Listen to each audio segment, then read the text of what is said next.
Welcome to the University of Maryland at College Park. I'm Ben Shneiderman, the head of the Human-Computer Interaction Laboratory. This interdisciplinary effort represents the collaboration of the Department of Computer Science, the Department of Psychology, and the College of Library and Information Services, with additional support from the Institute for Systems Research. 1993 represents a special occasion for us in that it is our 10th anniversary of these collaborative efforts. This videotape will report on the projects that we've completed during the past year.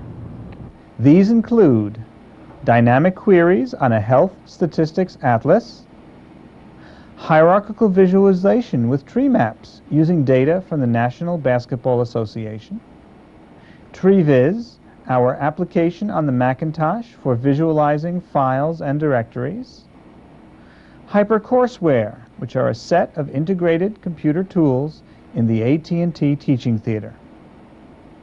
Then our project to improve access to medical abstracts using the Grateful Med system at the National Library of Medicine.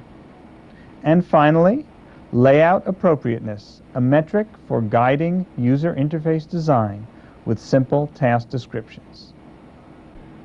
In addition to these projects, this year we did an in-depth evaluation of 5 platform-independent user interface builders.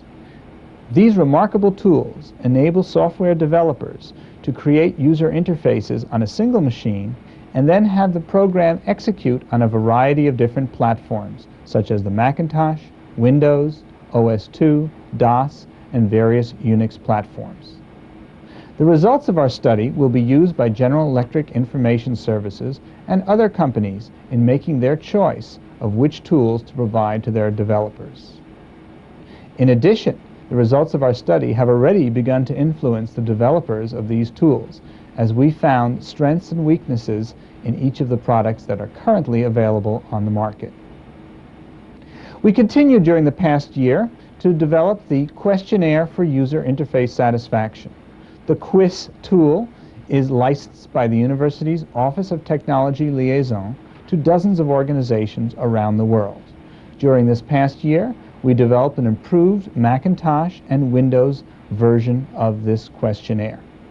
Another innovative development was the AlphaSlider, which permits users to select from a stored list of names or phrases without using a keyboard.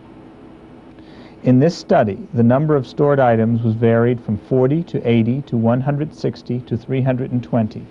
Users were presented with the name of a hotel, here the Campus Motel, and then they could drag the slider until they got the item and press the dial button. A new target appeared on the screen and the users were set to select it again. The results of this study showed that as the number of pixels was varied from 1 to 8 per item, corresponding to a variation of 320 down to 40 items, that performance improved dramatically for the novice subjects. The performance of an expert user was even better than these novices, suggesting that with practice, performance will improve using this interface. We feel that AlphaSlider could be used in many touchscreen environments, as well as might be the prototype for a credit card-size portable telephone book. We hope that the ideas on this videotape will be useful to you and that you can take them one more step and improve the quality of user interfaces.